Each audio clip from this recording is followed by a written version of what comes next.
అంత మహర్షి ఆ మాట అన్నాడు. మరి అప్పుడు ఏం చేయాలి? అలాగే ప్రియులారా, అపుత్రస్య గతిర్నాస్తి స్వర్గానైవచ్చో అన్నాడు ఆ మహర్షే. అంటే పుత్రుడు లేని వానికి గతి లేదు, స్వర్గము లేదు అన్నాడు అని చెప్పి చాలా మంది ఏం చేశారంటే పూర్వ రోజుల్లో కొడుకులు కానీ కూతుర్లు పుడుతూ ఉంటే హింసించేవారంట. కూతుర్లు పుట్టకూడదు అనుకునేవారు. కూతురు అంటే ఇప్పటికీ కూడా కొంచెం చులకనే వాళ్ళ అమ్మకే. మళ్ళీ ఒక స్త్రీకే కూతురు పుడితే ఏంటి ఆడపిల్ల పుట్టించింది అనుకుంటుంది. మరి వాడికి ఆమెకి మగపిల్ల కాదు. మరి మీ ఆయన నువ్వు పెళ్లి చేసుకున్నప్పుడు ఆడదానివా మగదానివా? మరి ఒక మగోడికి నీ కూతురు ఉండాలి కదా. అది ఎవరికైనా ఉండొచ్చు, నాకు ఉండకూడదండి అన్నట్టు ఉన్నారు. ఈ సంస్కరణ కూడా తీసుకొచ్చారు. అప్పుడు నేను చాలా ఊర్లో సువార్తకి వెళ్ళినప్పుడు ఈ శ్లోకాన్ని ఎత్తిపెట్టి చాలా మంది ఆడపిల్లలు హింసలు కలగకుండా ఆపేసాం. మినిస్ట్రీస్ లేకపోతే ఆడపిల్లలకి స్వేచ్ఛ ఏదండి బ్రతకడానికి? ఏదో బ్రతుకుతున్నా అని పేరే కానీ ఆడపిల్ల అనగానే, ఆడపిల్ల పుట్టింది అనగానే ఎంతమందో విడాకులు ఇచ్చేసేది తెలిసిన భర్తలు మూడవసారి కూడా ఆడపిల్ల పుట్టిందని భర్తలు తమ భార్యలకు విడాకులు ఇచ్చేసారు, వదిలేసిపోయారు. అలాంటి వాళ్ళు నేను విన్నా. వైజాగ్ గాజువాక్లో అలా జరిగింది. ఒక ఆవిడ వచ్చి నాకు ప్రార్థన చేయండి, మూడో బిడ్డ కూడా ఆడబిడ్డ పుడితే నేను వదిలేస్తానని అన్నాడు మా ఆయన. ప్రార్థన చేయండి అంటే ప్రార్థన చేస్తానమ్మ, నువ్వు నమ్మకం ఉంచు అని ప్రార్థన చేస్తే స్కానింగ్ టైంలో ఆడబిడ్డ అని చెప్పారు. మేమందరం దేవుని ప్రార్థన చేసాం, విడాకులు అయిపోతుందట ప్రభు, ఆయన వదిలేస్తాడట అని అందరం ప్రార్థన చేస్తే దేవుడు ఆశ్చర్యకరంగా కడుపులో ఉన్న ఆడబిడ్డ మగబిడ్డ మార్చేశాడు. స్కానింగ్లో తీయకూడదు అలాగే, కానీ తెలుసుకున్నారు. ఎందుకంటే డాక్టర్ చెప్పి జాగ్రత్త పడి మా ఆయన మగబిడ్డ మార్చు. ఇంకా అదే పనిగా దేవుడు అందరిని చేస్తాడని కాదు. అంటే ఇలాంటి వాళ్ళు ఉన్నారని చెప్తున్నాను. మరి ఒక సంస్కరణ మతోద్ధారణ చేయకపోతే ఏమవుతుంది అంటే నీకు స్వర్గమే ఉండదు. మరి ఆడపిల్ల వద్దు మగపిల్లే కావాలని ఎందుకు వచ్చింది ఈ తంతు అంటే యాజ్ఞవల్క మహర్షి చెప్పినటువంటి శ్లోకాన్ని తప్పుగా అర్థం చేసుకున్నాడు. పుత్రుడు లేని వానికి పున్నామని నరకం నుంచి తప్పించుకోలేడట. మీరు ఎప్పుడైనా విన్నారో లేదో ఈ శ్లోకం? నరకం నుంచి తప్పించుకోవాలని అంటే పుత్రుడు ఉండలేట. ఈ పుత్రులందరూ మంచోళ్ళే నా దేశంలో. ఈ పుత్రికలు మంచోళ్ళు కదా. పుత్రికలు మనకు దినపత్రికలు లాంటి వాళ్ళండి. పుత్రులందరూ చాలా మంది పురుగులు కూడా ఉంటారు. పురుగులు లాంటి పుత్రులు కూడా ఉంటారు. పుత్రుడు ఏదో ఉద్ధరిస్తాడు అని అనుకోలేదు. పుత్రికలు ఉన్నారు మంచివాళ్ళు, పుత్రులు ఉంటారు. ఈ యాజ్ఞవల్క మహర్షి చెప్పి మతోద్ధారణ చేస్తుంటే అర్థం కాలేదు. అలాగూ ప్రియులరా, మతోద్ధారణ మతానికి సంబంధించినటువంటి వాటిని వ్యక్తపరిచేవారు జ్ఞాపకం చేసుకోవడం సాక్ష్యం మనకు స్వర్గాన్ని ఇస్తుంది. అలాంటి సాక్ష్యం ఇక్కడ చదువుకున్నాం. ఒక దావీదు అనే భక్తుడు ఉన్నాడు. ఆ దావీదు దేవుని యొక్క ప్రణాళిక తెలుసుకొని సమాజం అంతటికి చెప్పి ఉద్ధరించాడట. అలాగ ఉద్ధరించి ఆయన కూడా చనిపోయాడు. కాబట్టి ఇటు సామాజిక సంస్కర్తలు, స్వాతంత్ర్య సమరయోధులు ఉన్నారు, అలాగే మతోద్ధారణ చేసేవాళ్ళు కూడా ఉన్నారు. స్వర్గానికి వెళ్ళాలని ఎందరో ఋషీశ్వరులు మనకు వేదాలు తీసుకొచ్చారు. వాళ్ళందరూ మంచి సాక్ష్యాలే కాదు, అందరి మంచి సాక్ష్యం. కానీ అందరికంటే మంచి సాక్ష్యం కలిగిన వాడు శ్రీరాముడు. మంచి సాక్ష్యం పొందినవాడు. ఏనాడైనా శ్రీరాముడు నాకు గుడి కట్టండి అన్నాడా? దేశం అంతట్లో గుడులే, ఆయన గుడిలే. ఏ ఊరికి, ఏ పల్లెకి, ఏ వాడికి, ఏ అరణ్యంలోకి వెళ్ళిపోయినా శ్రీరాముడికి గుడులు ఉంటాయి. అంబేద్కర్ గారు నాకు విగ్రహాన్ని పెట్టండి అన్నాడా? మీరందరూ రాజ్యాంగాన్ని ఉపయోగించుకొని జాగ్రత్త పడండి అన్నాడు ఆయన. అందరూ ఆయన విగ్రహాలు పెట్టారు. చాలా మంది ఆ అంబేద్కర్ అంబేద్కర్ గారి ఆలోచనే పాటించారన్నమాట. మరి ఇంక విగ్రహం ఎందుకంటే పెట్టయింది? శ్రీరాములు వారు ఉన్నారు, మంచి సాక్ష్యం పొందారు తండ్రి దగ్గర. ఏంటి మంచి సాక్ష్యం పొందారు. అలాగూ శ్రీరాములు వారు ఏమి నాకు మందిరాలు కట్టండి అనలేదు, కానీ ఎవరి అభిమానం వారి కట్టలు తెచ్చుకుని ఏం చేశారు? అన్ని వీధుల్లో అన్ని ఊరుల్లో పెట్టారు. ఇక మోడీ గారి పరిపాలనలో మరి తాను కూడా పెట్టకపోతే మంచిది కాదని చెప్పి అయోధ్యలో శ్రీరాముడు వారి పేదరి యొక్క 100 ఎకరాల్లో దాదాపుగా ఆలయ నిర్మాణం చేశారు. అంగరంగ వైభవంగా దాన్ని చేశారు. ఎందుకని? శ్రీరాములు వారు మంచి సాక్ష్యం పొందినందుచేత నాకు గుడి కట్టకండి రా బాబు అన్న కూడా ఇంకా గుడి కట్టారు. మరి అసలు గుడి వద్దన్నోడు గుడి కడుతూ ఉండడమే మన దేశ సాంప్రదాయం అన్నమాట. అంటే ఇక అభిమానం తెచ్చుకో ఎలాగ నిరూపించాలని తప్పులేదు. కాబట్టి మీరు కూడా మంచి బాగా పనిచేశారు అనుకోండి, మీరు కూడా గుడి కడతారు. అంటే మన భారతీయుల యొక్క మంచి స్వభావం అది. శ్రీరాములు వారికి మంచి సాక్ష్యం ఉందా లేదా మన దేశంలో? కృష్ణ భగవానుడికి మంచి సాక్ష్యం ఉందా లేదా? ఉండబట్టికే కదా ఎన్ని గుళ్ళో ఇప్పటికీ. అలాగూ ఎందరికో కదా అవతార పురుషులు అనబడిన వారికి మంచి సాక్ష్యాలు ఉన్నాయి. సామాజిక సంస్కర్తలకు మంచి సాక్ష్యాలు ఉన్నాయి. ఈ మంచి సాక్ష్యాలు బట్టి ఏం చేద్దామంటారు? నువ్వు ముగిస్తే ఇంటికి వెళ్దాం అంటామండి. ఒక 5 నిమిషాల్లో ముగిస్తాను. నిలబడుతున్నోడి కోసమే నేను ముగిస్తాను. కాలు పీకుతున్నాను ఆయన.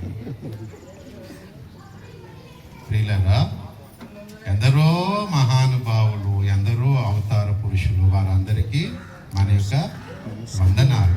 దేవునికి స్తోత్రం. అయితే ప్రియులారా, యేసు ప్రభు వారు ఎలాగంటున్నారు చూడండి. యోహాను రాసినటువంటి 5వ అధ్యాయం 36వ వచనం అనుకుంటాను, చదవండి. యోహాను సువార్త బైబుల్స్ ఉంటే తీయండి, లేకపోతే వినండి. అయితే యోహాను సాక్ష్యము కంటే నాకు ఎక్కువైన సాక్ష్యము కలదు. అదేమనినా, నేను నెరవేర్చుటకై తండ్రి ఏ క్రియలను నాకు ఇచ్చి ఉన్నాడో నేను చేయుచున్న ఆ క్రియలే.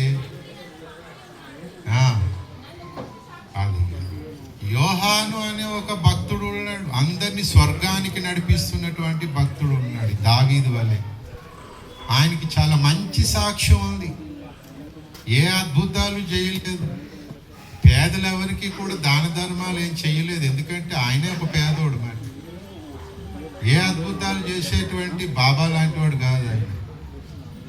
ఆయన ఒక మంచి మనిషి, దేవుని యొక్క వర్తమానాన్ని చెప్తా ఉండేవాడు. మీ భవిష్యత్ ఇది అని కాలజ్ఞాన గ్రంథకర్త అయినటువంటి వీరబ్రహ్మేంద్రం గారు ఏమైనా అద్భుతాలు చేశారు? ఆయన తక్కువ కొలుస్తారు కదా, బాపనోడు కాదు కదా ఆయన. ఊర్లో దేశాందరికి ఏమైనా విద్యాలయాలు, వైద్యాలయాలు కట్టించాడు? ఏం కట్టించలేదు. కానీ ఎందుకు గొప్పవాడయ్యాడు ఆయన? కాలజ్ఞానం చెప్పి ఏవో కొన్ని దేశంలో ఇలా జరుగుతాయి అలా జరుగుతాయని చెప్పడాన్ని బట్టి ఆయన గొప్పవాడు అయ్యాడు. అలాగే యోహాను భక్తుడు కూడా దేవుని వర్తమానం తీసుకొచ్చి ప్రజలకు చెప్తా ఉండేవాడు. ప్రజల్లో గొప్ప మార్పు వచ్చేసింది. మార్పు వచ్చి చైతన్యం వచ్చి మంచి వాళ్ళుగా బ్రతకడం నేర్చుకున్నారు ఆ యోహాను కాలం. అంతకంటే నాకు ఎక్కువైన సాక్ష్యం కలదు అంటున్నాడు. ప్రియులారా, ఈ దేశంలో ఉన్న వారందరికంటే, సామాజిక సంస్కర్తలందరికీ గాంధీ గారి కంటే మంచి సాక్ష్యం కలదు. పోల్చడానికి వీలు పడదు, కానీ గాంధీ గారు అంటే మనకు తెలుసు కాబట్టి గాంధీ గారి కంటే ఎక్కువ సాక్ష్యం యేసయ్య కలదు. ఎందుకో తెలిసిన, ఒక రకంగా గాంధీ గారు స్వాతంత్రం తీసుకురావడానికి అహింసా సిద్ధాంతాన్ని పాటించింది యేసు ప్రభు చెప్పిన అహింసావాదమే. యేసు ప్రభు వారు చెప్పారు, ఒక చెంప మీద కొడితే ఇంకొక చెంపను చూపించండి. ఆయన అహింస నేర్పాడు. గాంధీ గారు ఆ మాటను పట్టుకుని బ్రిటిష్ వారిని తరిమేశాడు. కాబట్టి ఇప్పుడు గాంధీ గారి కంటే ఎక్కువ సాక్ష్యం ఉన్నట్ట లేదు? ఉన్నది. బ్రిటిష్ వారిని అందరూ స్వాతంత్ర సమరయోధులు తరిమేశారన్నమాట మన దేశం నుంచి. వారందరికంటే ఎక్కువైన సాక్ష్యం యేసుక్రీస్తు కలదు. ఎందుకంటే వీళ్ళందరూ మనకు భౌతిక స్వాతంత్ర్యాన్ని ఇచ్చారు. యేసుక్రీస్తు మాత్రం మానసిక ఆత్మ సంబంధమైన స్వాతంత్ర్యం. ప్రతి ఒక్కరూ మనిషి పాపములో పడి ఆత్మలో నశించిపోతున్న వారే, నరకానికి మరణానికి చేరువైతున్న వారే. కానీ యేసుక్రీస్తు ద్వారా మాత్రం సామాజిక మానసిక ఆత్మ సంబంధమైన స్వాతంత్రం అనేది ఆయన వల్ల వస్తున్నమాట.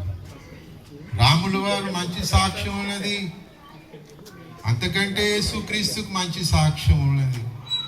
రాముల వారేమో తండ్రి మాట విని ఆయనేమో సింహాసనాన్ని విడిచిపెట్టి రాజ్యపాలని విడిచిపెట్టి ఆయనేమో అరణ్యవాసానికి పోయారు.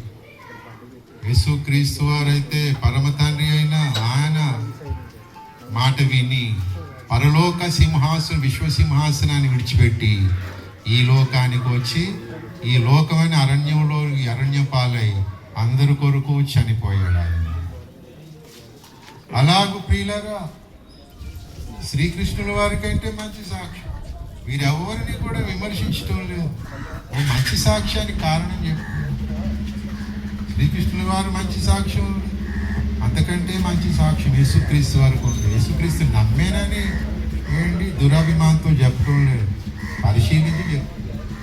శ్రీకృష్ణుల వారు అన్నారు, పరిత్రాణాయ సాధూనాం వినాశాయ చతుష్కృత ధర్మ సంస్థాపనార్థాయ సంభవామి యుగే యుగే. అంటే ప్రతి తరములో నేను ధర్మాన్ని స్థాపించడానికి ప్రతి యుగములో నేను అవతరిస్తాను అని అన్నాడు. ప్రతి తరములు అవతరిస్తాను అని అన్నాడు. అలాగూ ప్రియులారా, యేసుక్రీస్తు అవతారం అనేది మానవ జాతిని ధర్మ సంస్థాపన కొరకు ఈ లోకంలో వచ్చాడు. ఆయన పాటించిన స్థాపించిన ధర్మం ఏంటి అనేసి అంటే ఇక జంతు బలులు అక్కర్లేదు. మానవ జాతి మోక్షం చేరుకోవడానికి, నరకం తప్పించుకోవడానికి జంతు బలులు అక్కర్లేదు. ఇప్పుడేమో నూతన ధర్మం స్థాపిస్తున్నాను. అదేంటి, నేనే బలి అయిపోతాను, చతుర్వేదముల ప్రకారం నేనే బలి అయిపోతాను. నా యందు విశ్వాసం ఉంచితే మీరందరూ కూడా పాపక్షమాపణ పొంది పరలోక రాజ్యానికి మీరు చేరిపోతారు. ఇదే నా ధర్మ సంస్థాపన అన్నాడు. దేవునికి స్తోత్రం. వీళ్ళరా మరి శ్రీకృష్ణుల వారు రావడం, ప్రతి యుగంలో రాక్షసుల్ని చంపడం, మళ్ళీ రాక్షసులు రావడం, మళ్ళీ రాక్షసులు చంపడం, రాక్షసులు రావడం, ఇది మామూలుగా జరిగిపోతూనే ఉంది కదా. ఒక్కొక్క తరంలో ఒకసారి రావణాసురుడు, ఒకసారి ఒక అంశుడు అని ఏంటి, ఒక్కొక్కసారి ఒక్కొక్క అవతారం ఎత్తి రాక్షసుల్ని చంపుతా ఉండేవాడు. మరి ప్రస్తుతానికి ఇంకా మన దేశంలో రాక్షసులు ఉన్నారా లేదా? బ్రిటిష్ వాళ్ళే రాక్షసులు అనుకున్నాం, వాళ్ళని తరిమేస్తే ఇప్పుడు తెల్లదొరలు కాదు, ఇప్పుడు నల్లదొరలే మనకు రాక్షసుల్లా అయ్యారు. రాక్షసులు అంటే నల్లగుంటారు కదా. ఇప్పుడు మన దేశం ఎలాగుంది? స్త్రీకి స్వేచ్ఛ, 6 నెలలు పాపం రేప్ చేయడం ఏంటండి? ఇదేం రాజ్యం అండి? ఇదేమి దేశం అండి? ఏ దేశంలోనైనా ఇలా జరిగిందా? 6 నెలలు ఆడపిల్లని పాడు చేస్తావా? 6 నెలలు 60 సంవత్సరాల ముసలాంని పాడు చేసేసారు వార్తలు. ఇట్లా నరరూప రాక్షసులు ఎక్కువైపోతున్నారు మన దేశం. స్త్రీలని కొట్టి చంపేస్తున్నారు ప్రభుత్వ పరిపాలనలో ఉన్న వాళ్ళు. దేశాన్ని కాపాడుతామన్న వాళ్ళు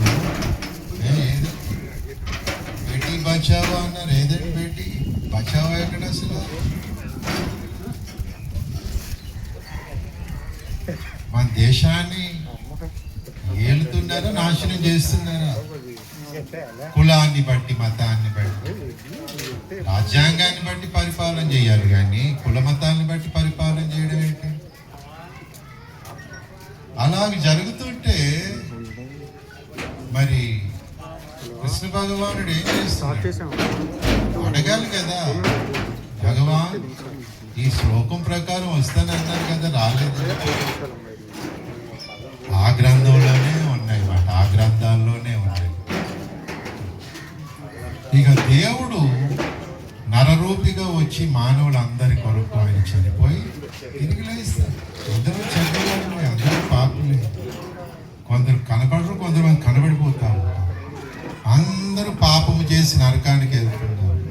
వాటి నుంచి తప్పించడానికి మీ అందరి కొరకు నేనే చనిపోతాను అని వచ్చి మంచి సాక్ష్యం పొందాడు.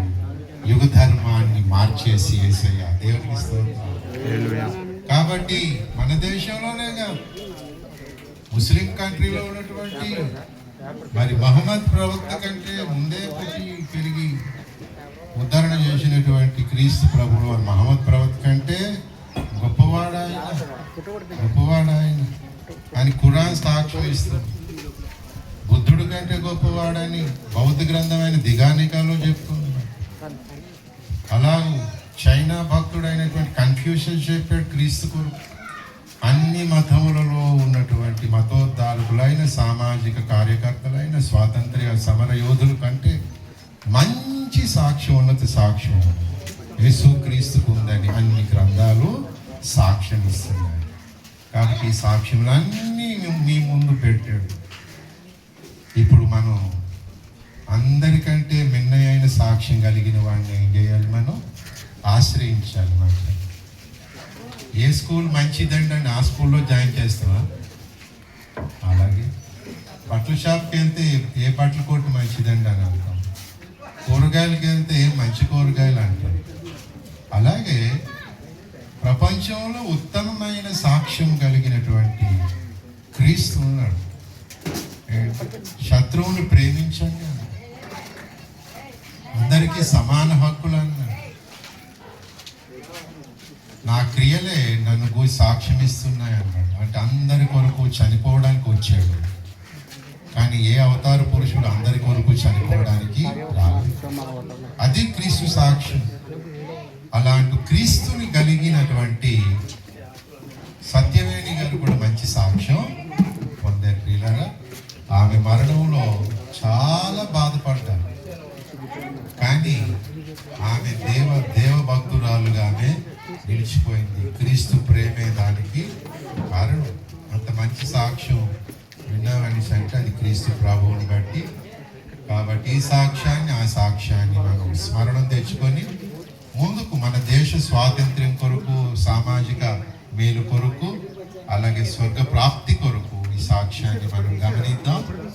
దేవుడు మిమ్మల్ని అందరినీ ఆశీర్వదించును గాక. ఒక చిన్న ప్రార్థన చేసి మనం ముగించుకుందాం ప్రియులారా.